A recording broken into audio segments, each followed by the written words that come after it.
오늘 우리가 나눌 사도행전 9장은 흔히 말하는 사도 바울의 회심에 관한 내용입니다.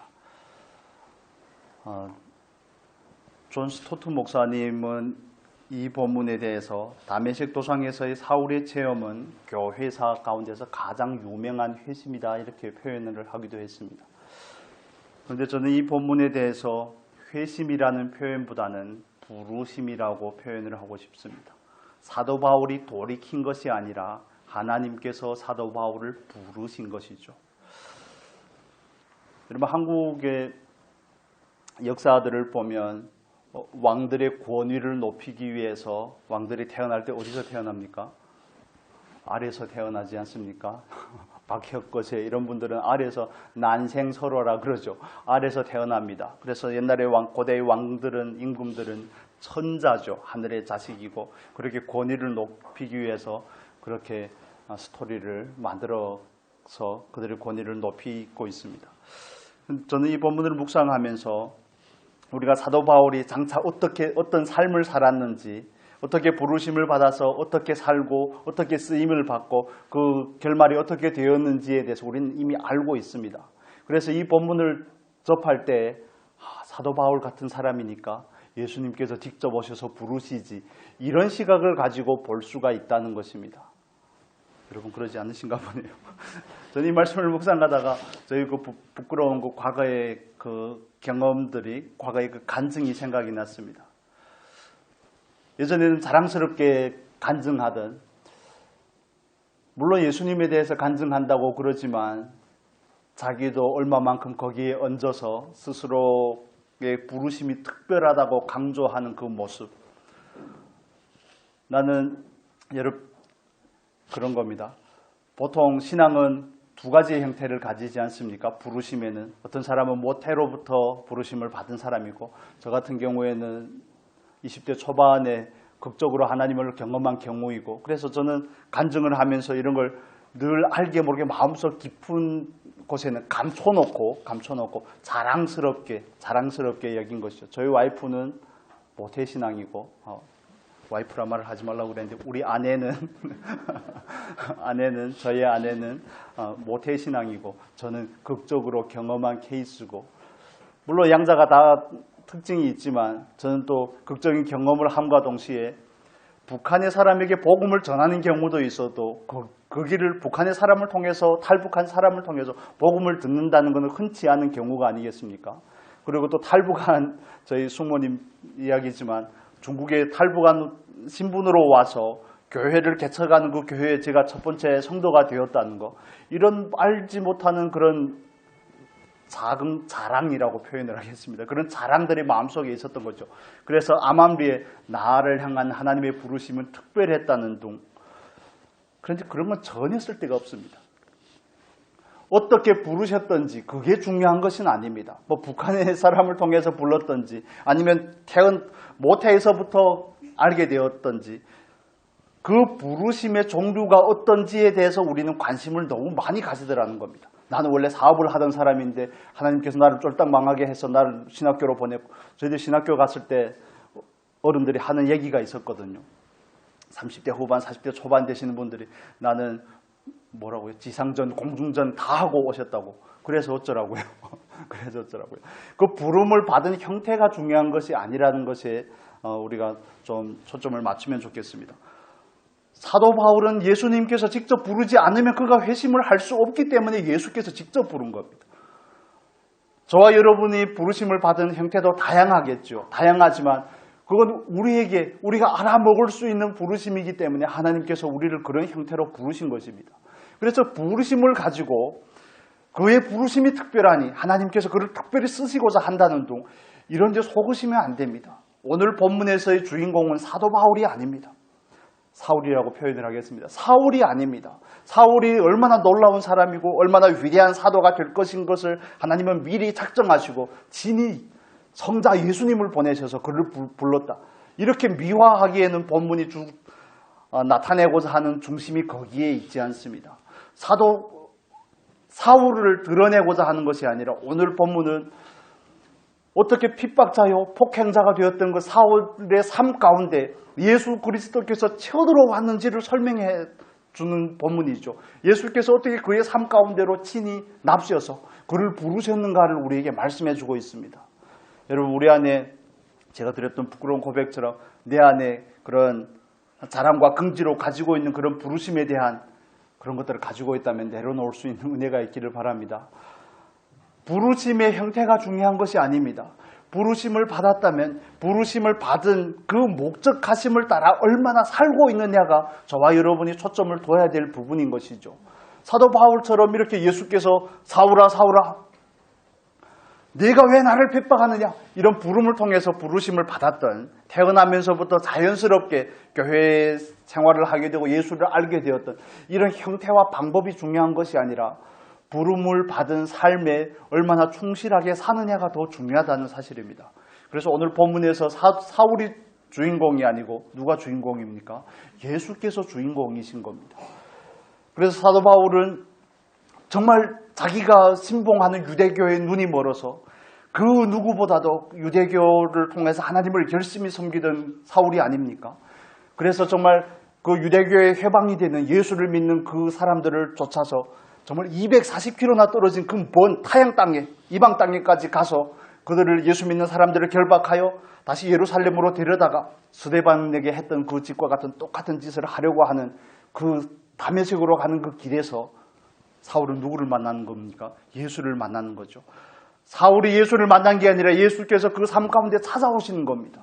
그래서 예수께서 그를 향한 그 부르심에는 사울에게 그 어떤 근거가 있는 것이 아닙니다. 그가 가말리엘의 문화생이라서 아니요. 그가 베냐민 지파라서 8일 만에 할례를 받았고 정말 최고의 석학이어서 하나님을 향해서 열심히 있어서 예수께서 그를 부르신 것이 아니라 그의 자격과 그 어떤 조건이 있는 것이 아니라 예수께서 긍휼하심을 따라 그에게 찾아가신 것입니다. 여러분 어떻게 생각하십니까? 사도 바울에게 그 긍휼하심을 근거로 해서 찾아가셨던 그분이 우리에게도 찾아오셨다는 사실을 여러분 믿으십니까? 그 찾아오심이 형태는 다르지만 때로는 정말 강력하게, 때로는 정말 극적으로 경험하게 하고 때로는 정말 잔잔하게 우리를 부르시지만, 그러나 그 부르심이 하나님께서 우리를 향한 부르심이고 우리가 그분을 찾은 것이 아니라 그분이 우리에게 찾아오셨다는 것에 대해서 얼마나 믿고 있습니까? 그걸 믿는다면 오늘처럼 사는 것이 과연 맞는 것인가? 나를 부르신 그 하나님의 부르심을 내가 과연 알고 있다면, 정말 알고 있다면 오늘처럼 살아도 될 것인가 하는 그 질문을 자연스럽게 가질 수밖에 없습니다. 내가 그분을 찾은 것이 아니라 그분이 나에게 찾아오셨다면서요. 정말 돈의 모든 삶의 목적을 두고 살아가던 여리고성의 누굽니까? 세리였던 삭개오에게 누가 찾아간 겁니까? 예수께서 그에게 찾아가죠.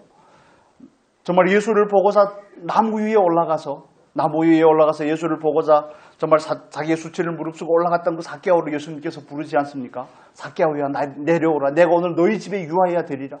그 음성을 들을 때 삭개오가 그 안에 얼마나 놀라운 정말 전율이 있었는지를 우리가 생각해 볼 수가 있습니다. 예수께서 부른 그 부름을 따라서 삭개오가 어떻게 고백을 합니까? 내가 누구에게 토색한 것이 있으면 몇 배를 갚겠다고요? 4배나 갚겠다고 이렇게 표현을 합니다. 여러분, 우리가 그분을 택한 것이 아니라 예수께서 우리의 삶 가운데 침투하여 들어온 것입니다.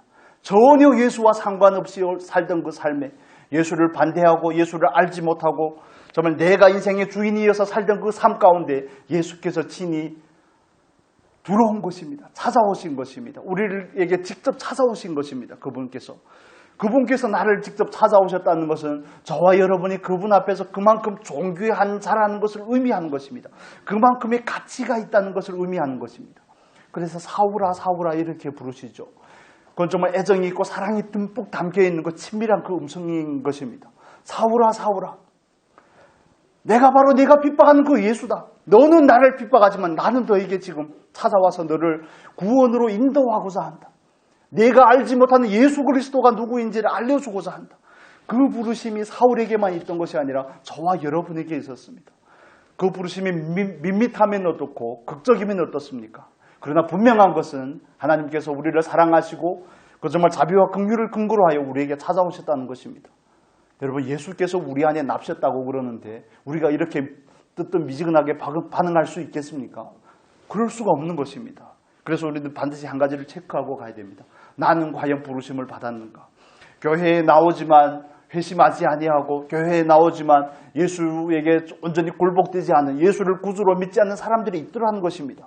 표면적인 그리스도인이 있더라는 것입니다.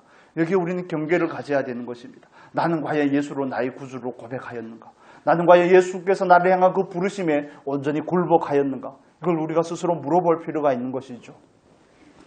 여러분, 예수께서 친히 우리에게 찾아오셨다는 것은 저와 여러분이 그분 앞에서 그만큼 소중하다는 것을 의미합니다. 하나님께서 예수 그리스도라는 그 대가를 치르고 우리를 사셨다는 것은 저와 여러분이 예수 그리스도의 그 가치와 맞먹는다는 것을 의미하는 것이죠. 이건 교만해서 말하는 것이 아니라 우리가 하나님의 형상을 가진 자로서 얼마나 존귀한 자인지를 다시 한번 깨달을 수 있기를 예수님의 이름으로 축복합니다.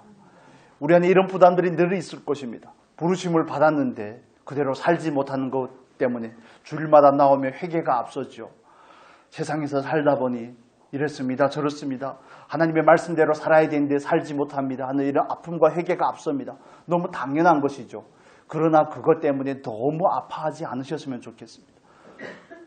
비록 우리가 말씀대로 온전하게 살지 못한다고 할지라도 우리의 가치는 불변하는 가치입니다. 여러분, 그걸 믿으시기를 바랍니다. 하나님의 형상으로 지음받은 것이 저와 여러분인 것입니다.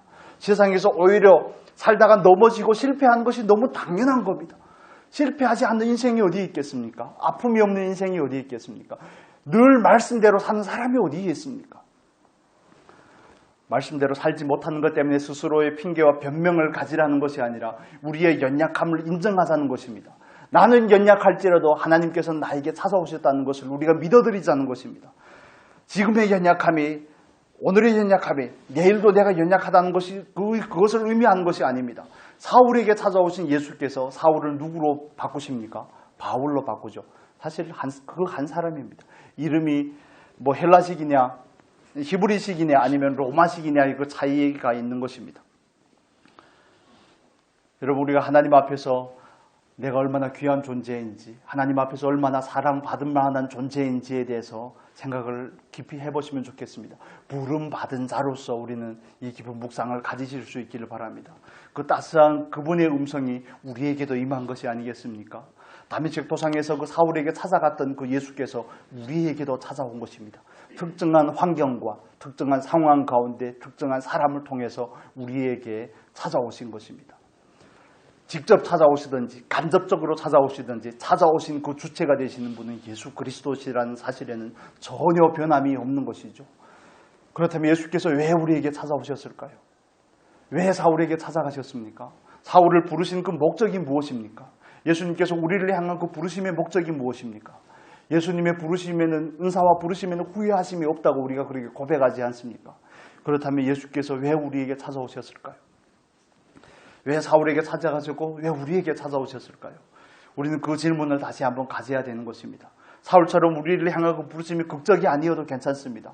사울처럼 정말 땅끝까지 스페인에 이르기까지 자기 온 생애를 불태워서 그 믿음의 길을 가지 못하고 온전히 헌신이 되지 않았다고 할지라도 괜찮습니다.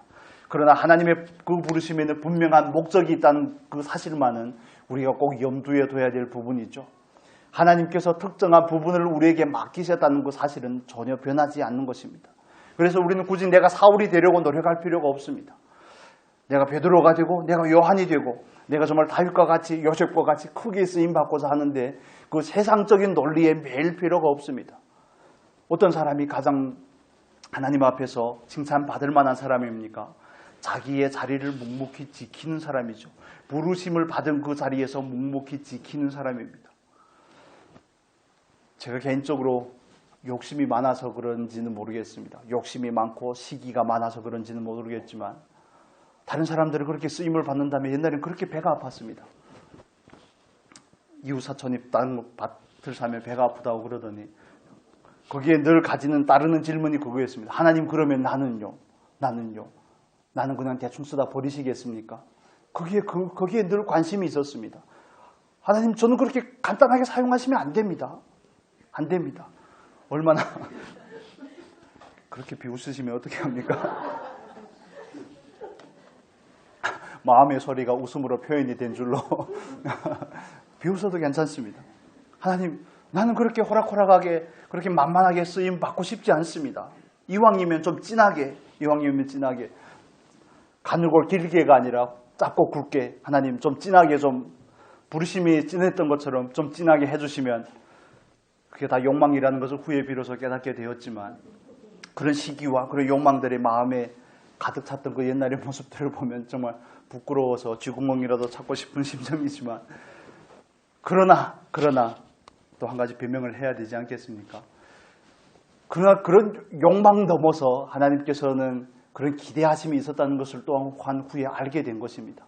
그게 물론 그 욕망이 순수하지는 않죠. 그렇지만 하나님께서 분명한 부르심이 있구나 하는 것을 다시 한번 알게 될 때, 이제는 사이즈가 상관이 없습니다. 하나님, 어디에서 무엇을 하든지 하나님 앞에 맡은 자로서 충성하게 하십시오. 충성하게 할 수 있도록 은혜를 주십시오. 그래서 맡은 자에게 구할 것은 뭐라고요? 충성인이라고 이렇게 표현을 하죠. 사도 바울이. 그것처럼 세상의 논리를 따라서 크고 많고 더 중요한 일을 맡는 것이 정말 대수이고 하나님 나라에서는 영광이 있고 가치 있는 것처럼 여겼던 그 과거가 부끄럽기도 하지만, 그러나 그런 과정을 거쳤기 때문에 하나님 앞에서 그게 아니라 하나님 앞에서 하나님께서 부르신 그 자리에서 묵묵히 지키는 것이 더 중요하다는 사실을 알게 된 것입니다. 여러분, 전쟁에 나가서 진두지휘를 하는 장군이 중요합니까? 아니면 정말 누구도 알아주지 않지만 먼 초소에서 경비를 서는 그 경비병이 중요합니까? 똑같이 중요한 것입니다. 하나님의 나라에서는, 우리가 다음 시간에 아나니아를 살피겠지만, 바울이 중요합니까? 아나니아가 중요합니까? 바울이 중요합니까? 바나바가 중요합니까?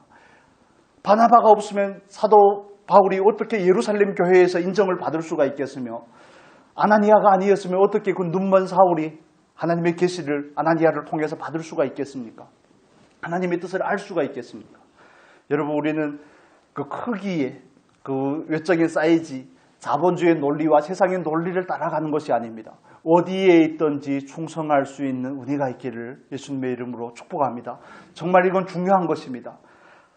한 사람을 맡았든지 아니면 10사람을 맡았든지 아니면 정말 더 많은 사람을 맡았든지 결국에는 맡았다는 것은 똑같은 것입니다. 이번에 잠깐 중국에 갔을 때 고향에 가서 그 고향 교회의 어려운 사정들을 들으면서, 예전에는 시골에 사람들이 많이 있었죠. 그런데 점점 도시화가 되다 보니 시골에는 어른들밖에 남아있지 아니하고 30대부터 50대까지 이 중간층은 거의 다 한국으로 오든지 외국으로 다 나가고 할머니들이 손주들을 돌보는 그런 상황인 겁니다. 그래서 시골에는 점점 성도님들 숫자는 줄어들 수밖에 없고 노령화가 또 되고 하다 보니 줄어들 수밖에 없지만, 그러다 묵묵히 그 자리를 지키고 계시는 분들, 물론 그 자리를 박차고 한국으로 뭐 취업하러 오시고 돈 벌러 오시고 하는 그런 분들도 나름대로 사정이 있겠죠. 그렇지만 묵묵히 그 자리를 지키고 계시는 그 분들을 통해서 정말 이게 하나님께서 정말 바라는 것이 아닌가. 그래서 그 목사님이 하시는 표현이 있습니다. 교회 다 어르신인데, 이제 80 가까이 되는 어르신들인데, 우리 교회에 있는 그 어르신들이 다 돌아가면 그 다음에 다시 다른 데로 사역지로 옮기든지 사역을 그만두든지 생각을 해보겠다고. 그 마음이 얼마나 짠한지. 정말 우리가 외적인 것을 쫓는다면 하나님께서 나를 향한 부르심에 대해서 그 부르심의 자리를 지키실 수가 있겠습니까? 진작에 접어야 되지 않겠습니까? 그게 현명한 사람이고 그게 지혜로운 사람이죠. 그런데 하나님 앞에서는 절대 그렇지 않더라는 것입니다. 사울의 자리가 있는가 하면, 바울의 자리가 있는가 하면 바나바의 자리가 있고, 또 아나니아의 자리가 있고 저와 여러분의 자리가 있더라는 것입니다. 우리가 중고등부에서 새신자반이라는 그 책을 가지고 한 챕터씩 나누고 있는데, 오늘 우리가 도구됨이라는 그 표현에 대해서 나눴습니다. 사람은 하나님께서 만드신 그릇이라는 뜻이죠. 그런데 거기에서 이재철 목사님의 든 예화가 있습니다. 성경적인 예지요. 예수님께서 십자가에 못 박히실 때 예수님의 어머니 마리아를 누구에게 부탁합니까? 요한에게 부탁을 하죠. 보통 히브리 여인들은 첫째를 출산할 때는 보통 15살에서 18살 사이에 출산을 했다고 그렇게 사료는 우리에게 알려주고 있습니다. 그래서 예수님의 모친인 마리아도 예수님을 출산할 때 18살이라고 칩시다. 18살이었는데 예수님께서 33세에 돌아가셨죠. 33살에 돌아가실 때 마리아의 나이가 50즈음 되지 않았겠습니까? 그런데 사료에 의하면 예수님 어머니 마리아는 꽤나 나이가 들어서 돌아간 걸로 이해가 됩니다. 그렇게 기록이 되어 있습니다.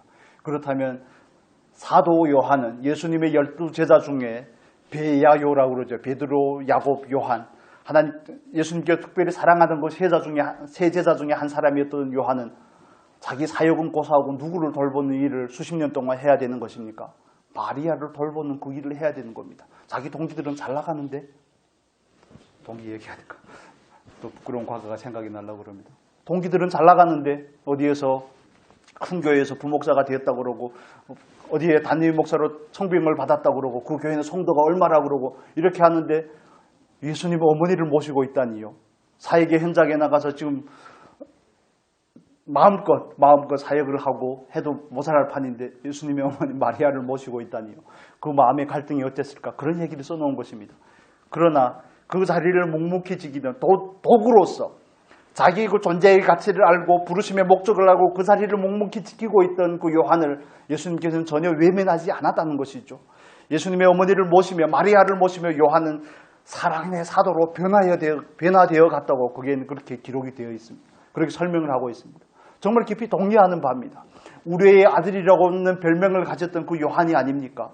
정말 하늘에서 불이 내려서 사마리아 성을 확 태워버리면 좋겠다고, 저들을 확 태워버리면 좋겠다고 했던 그 요한이 예수님의 어머니를 모시는 그 과정을 통해서 그는 사랑의 사도로 변모되어 가는 것입니다. 요한복음, 요한 1, 2, 3서, 요한계시록 다 하나님께서 요한을 통해서 기록한 작품이 아닙니까? 거기에 대해서는 정말 놀라운 생명에 대해서 얘기합니다. 생명 되신 예수 그리스도, 정말 참된 말씀이신 예수 그리스도에 대해서 얘기합니다. 그 예수 그리스도를 만나고 만지고 본 사람들마다 어떻게 사랑으로 변화해야 되어 가는지, 어떻게 하나님을 사랑해야 되는지에 대해서 우리에게 설명해 주고 있습니다. 그리고 그는 우리에게 종말의 계시에 대해서도 정말 잘 설명해 주고 있지 않습니까? 그렇습니다. 베드로면 어떻고 바울이면 어떻고 요한이면 어떻습니까? 저와 여러분이면 어떻습니까? 맡은 일이 중요한 게 아닙니다. 맡은 일이 중요한 것이 아니라 부르심을 받은 그 자리에서 하나님께서 나에게 주신 달란트를 가지고 그 자리에서 충성하는 것이 중요한 것입니다. 여러분 얼마나 충성하고 계십니까? 이 질문을 우리가 스스로에게 가지시면 좋겠습니다. 나는 얼마나 충성하고 있는가? 주일학교 교사로서, 중고등부 교사로서, 교회에서 전도사로 섬기면서 장로님으로, 권사님으로, 안수집사님으로 주님의 몸된 교회의 한 지체로서 섬기면서 나는 내 자리에서 얼마나 충성되게 섬기고 있는가? 여러분 우리가 한 자리에서 예배를 드리지 않습니까? 이 자리는 그냥 설교를 듣는 자리가 아니라 함께 예배하는 자리죠. 여러분의 영적인 상태가 안 좋으면 저도 같이 안 좋아집니다. 제가 안 좋으면 여러분도 영향을 받겠죠. 우리는 피차 성령 안에서 유대적인 관계를 가진 그런 공동체라는 사실을 대해서 우리는 눈뜰 필요가 있는 것입니다. 그래서 그냥 성도님의 한 분으로서 이 자리에 예배 자리에 앉아 있지만, 그러나 그 자리에 하나님 앞에 정말 죄인된 그 모습으로 예배사의 심령으로 앉아 있는 것이 하나님 앞에 예배라는 그 시간 가운데 충성하는 것이 아니겠습니까? 그렇다면 또 우리의 삶 가운데서는 어떻게 충성하고 계십니까? 우리는 스스로에게 질문을 해볼 필요가 있습니다. 충성이라는 것은 맡기신 일을 하는 것을 의미하는 것이죠. 부르심에 충성하는 것입니다. 부르신 그 자리에서 정말 우리를 온전히 거룩한 산제물로 드리는 것이죠. 모두 다 중요합니다. 모두 다 똑같이 가치가 있고 하나님의 나라에서는 차등의 구별이 없습니다. 하나님께서 사도 바울을 부르실 때 그에게 이런 목적하심에 대해서, 계획에 대해서 말씀을 하시죠. 우리 디모데전서 한번 보겠습니다. 디모데전서 1장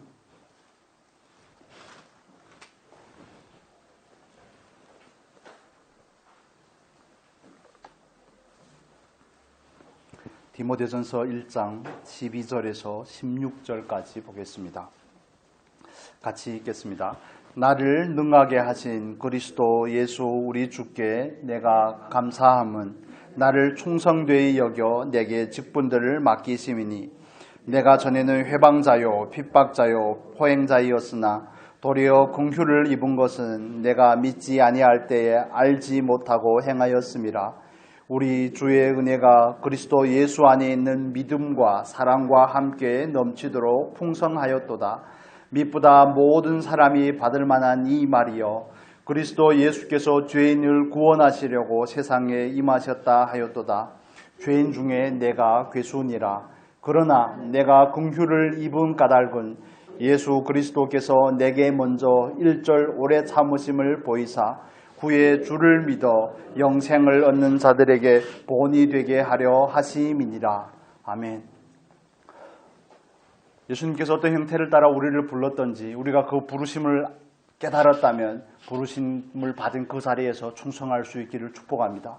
우리가 또 한 걸음 나아가서 예수께서 바울을 부른 그 목적하심에 대해서 나누고 우리에게 적용을 해보겠습니다. 16절에 보면 이렇게 표현을 하죠.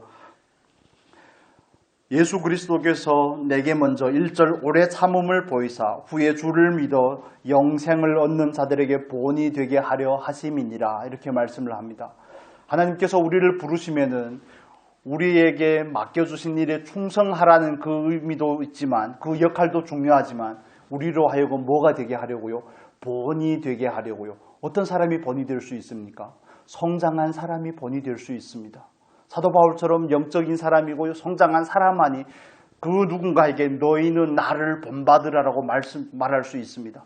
사도 바울을 본받으라는 것이 아니라 사도 바울이 그 열심을 본받으라는 것이죠. 사도 바울이 예수 그리스도를 향한 그 추구를 본받으라는 것입니다. 하나님께서 우리를 부르신 부르심에도 마찬가지입니다.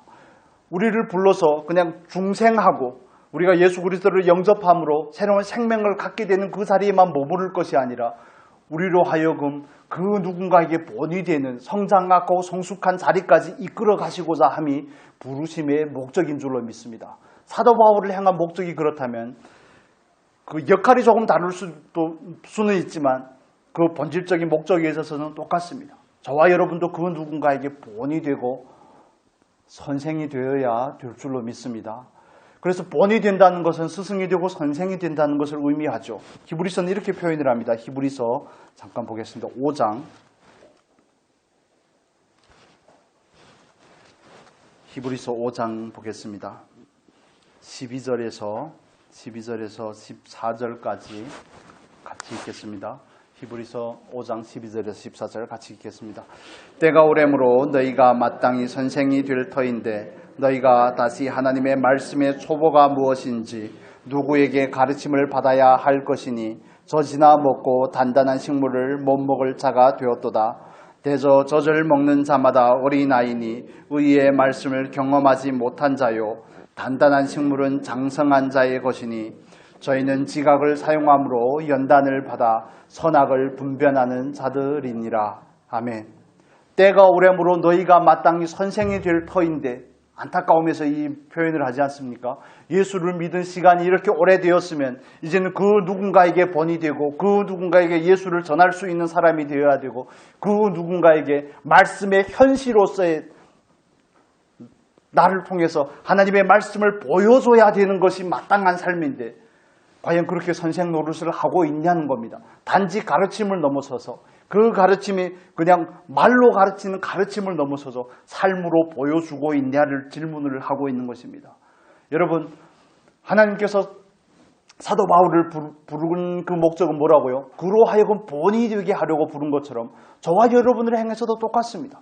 저와 여러분을 장성한 분량에 이르기까지 그리스도 예수의 장성한 분량에 이르기까지 세우고자 하는 것이 하나님의 부르심의 목적인 줄로 믿습니다. 이건 절대 간과해서는 안 되는 것입니다. 그건 특정한 목회자나 선교사에게만 주어진 사명이 아닙니다.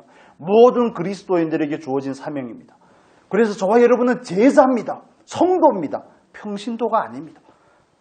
평신도가 아니라 제자고 성도인 것입니다. 그래서 우리는 똑같은 목적하심을 위해서 부르심을 받은 것입니다. 여러분, 선생 되기를 이건 정말 다른 사람을 그냥 단순하게 가르친다는 의미에서가 아니라 그 누군가에게 선생이 되기를 힘쓰시기를 바랍니다. 그 누군가에게 본이 되기를 힘쓰시기를 바랍니다. 여러분, 하나님은 영이십니다. 하나님의 말씀은 눈에 보이지 않습니다. 그런데 우리 주변의 사람들이 하나님의 말씀을 볼 수 있는 방법이 있습니다. 무엇을 통해 볼까요? 저와 여러분을 통해서 보는 것입니다. 로고스였던 그 예수 그리스도가 말씀 자체였던 예수 그리스도가 육신의 몸을 입고 이 땅에 오셨기 때문에 사람들이 예수를 통해서 하나님을 보는 것입니다. 예수가 곧 하나님의 현시였던 것처럼 저와 여러분이 말씀을 따라 살면 우리는 곧 하나님의 말씀의 현시가 되는 것입니다. 우리가 그 하나님의 말씀을 보여줄 수가 있습니다. 나의 온유함을 통해서 예수 그리스도의 온유함을 보여줄 수 있는 것입니다. 나의 그 겸손함을 통해서 예수 그리스도의 겸손을 나타낼 수가 있는 것입니다.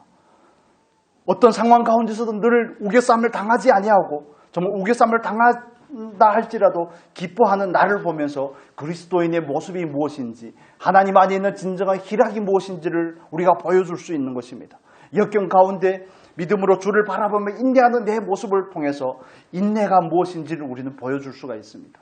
비록 이 땅에서는 많은 고난이 있고 어려움이 있지만 영원한 나라를 소망하는 내 모습을 보면서 영생이 있다는 사실을 다른 사람들에게 보여줄 수가 있습니다. 그들이 가령 지금 바로 믿지는 않을지라도 생각하지 않겠습니까? 뭔가 있나 보다. 없다면 과연 저럴 수 있을까? 정말 미치지 않은 이상 저럴 수 있을까? 여러분, 그래서 사도 바울이 하는 그 표현이 있죠. 중국어 표현이 훨씬 이렇게 마음에 많이 와 닿는데, 내가 미쳐도 누구를 위해서 미쳤다고요? 예수를 위해서 미쳤다고요.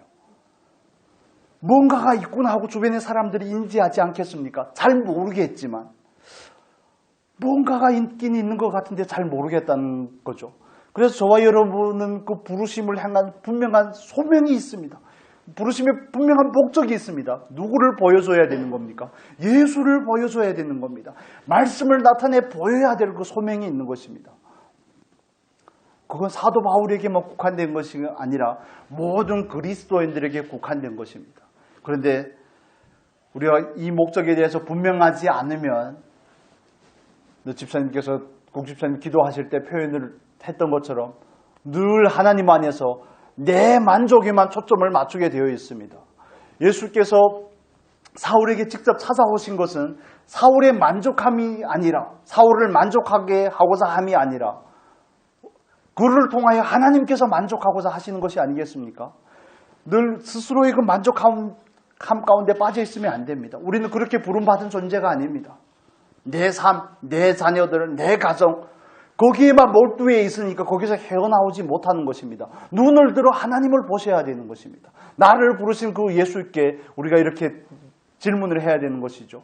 주여, 주께서 왜 나를 부르셨습니까? 주께서 왜 나를 부르셨습니까? 나는 과연 예수께서 나를 부르신 그 목적하심을 따라서 바르게 살고 있는지 우리에게 깊은 성찰이 있어야 될 줄로 믿습니다. 정말 부르심의 목적에 합당하게 살고 있는지에 대해서 질문을 해야 되는 것입니다. 어떻게 모든 것이 다 내 것입니까? 내 것이 아니고 그분 것이죠. 그분 것에서 우리는 역할을 맡은 것입니다. 아직도 내 것이라고 주장하고 있고 내 것이라고 집착하고 있다면 하나님 앞에 회개하셔야 됩니다. 회개하시고 내려놓는 그 과정을 겪어야 되는 것입니다. 반복해서. 하나님께서 어떤 책임이 있어서 나에게 좋은 일만, 나는 꽃길만 걸어야 되고 다른 사람은 가시밭길 걸어도 괜찮은 것입니까? 하나님은 왜 나로 하여금 꽃길만 걸어야 되게 하고 나에게는 평안함만 줘야 되고 나는 언제든지 경강해야 되고 내가 계획한 일들은 무조건 이루어져야 되고, 이건 은혜에 중독된 사람들에게서 나타나는 정상입니다. 여러분, 절대 은혜에 중독된 사람이 되면 안 됩니다. 우리에게 은혜가 필요한 건 사실이지만 그 은혜에 취해서 살아가면 안 됩니다. 왜 하나님께서 나에게 늘 좋은 것만 주실 의무가 있습니까? 하나님께서 그분의 뜻대로, 그분의 주권하심을 따라서, 주권을 따라서 우리를 부르시는 그분이신데, 그분이 우리의 기도와 우리의 말과 우리의 계획에 좌우되는 분이 아니지 않습니까? 여러분, 하나님께서 우리에게 찾아오신 것은 정말 놀라우신 그분의 주권이고 그분의 지혜라는 사실을 믿으시기를 바랍니다. 그렇다면 우리는 다시 한번 이렇게 화답할 수 있겠죠. 그게 하나님의 지혜라면 내 지혜를 내려놓겠습니다. 고린도전서 1장 마지막으로 한번 살펴보겠습니다. 고린도전서 1장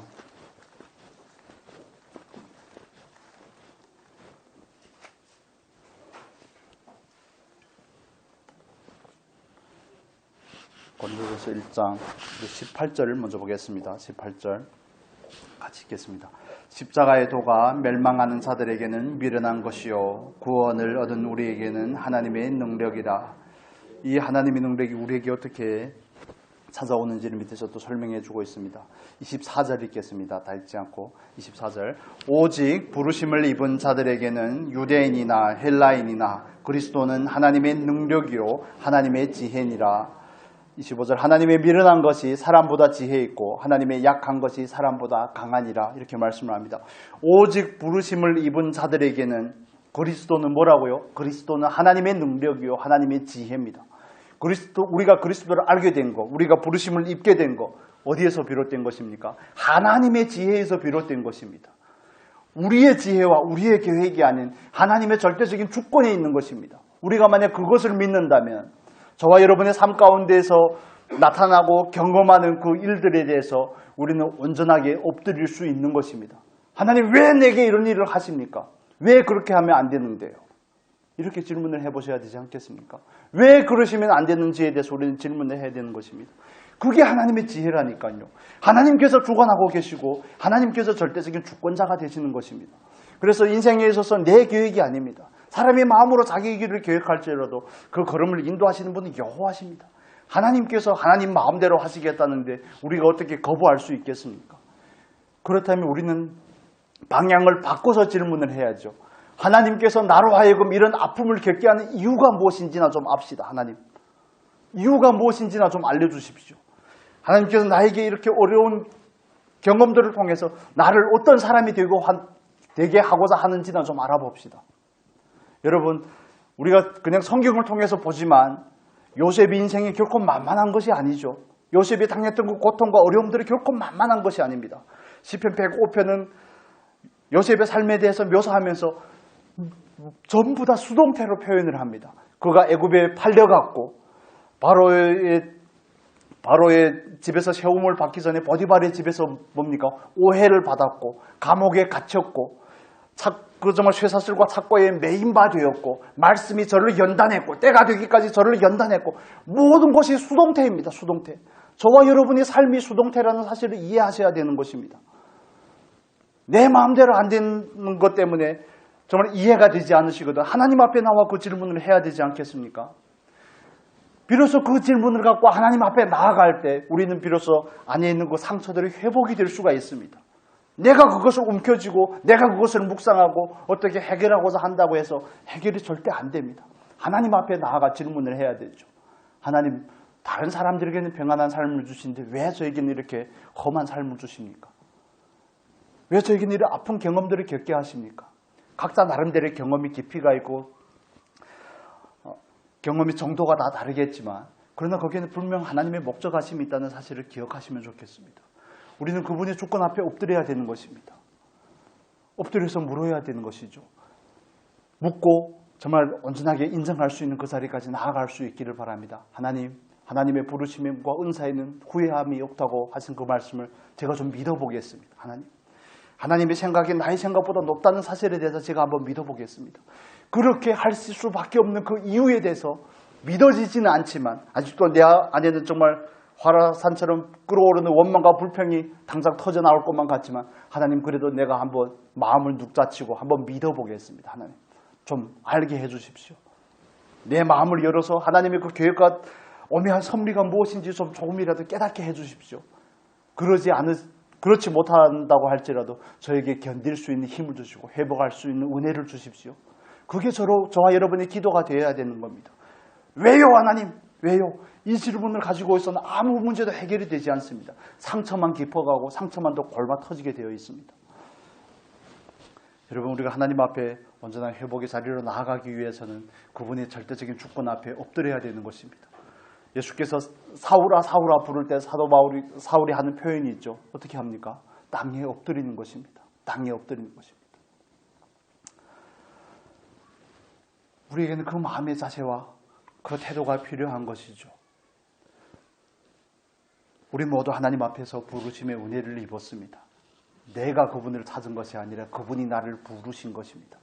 내가 아직 그분과의 원수되어서 살아갈 때 하나님께서 그 긍휼하심을 따라서 그 역사적인 어떤 그 한 순간과 시점에 나에게로 찾아오신 것이죠. 그게 놀라운 사랑이라는 것을 안다면 우리는 반드시 그 사랑에 화답하고자 해야 되는 것입니다. 그게 놀라운 사랑이라는 것을 안다면 내가 하나님 앞에서 얼마나 가치 있는 존재인지에 대해서 알아야 되는 것입니다. 말씀을 행하기에는 무능하지만 정말 그럴 때에는 만물보다 거짓되고 부패하지만 그러나 그 존귀함으로서의 그 가치는 정말 예수 그리스도를 내어놓기까지 그 놀라운 가치라는 사실이 우리로 하여금 우리를 회복해 하시는 것입니다. 여러분, 하나님 앞에서 그 부르심에 얼마나 화답하고 계십니까? 하나님께서 우리를 부르셔서 우리로 하여금 그 누군가에게 본이 되고자 하십니다. 우리를 통해 말씀의 살아계신 말씀을 보여주고자 하시는 것입니다. 그래서 오늘 그 말씀은 저와 여러분을 통해서 성육신이 되어야 되는 것입니다. 우리를 통해 말씀이 살아내져야 되는 것이죠. 여러분, 부르심의 은혜를 입은 자로서 우리가 하나님 앞에 깊은 각오와 다짐이 있기를 예수님의 이름으로 축복합니다. 우리 함께 찬양 부르겠습니다.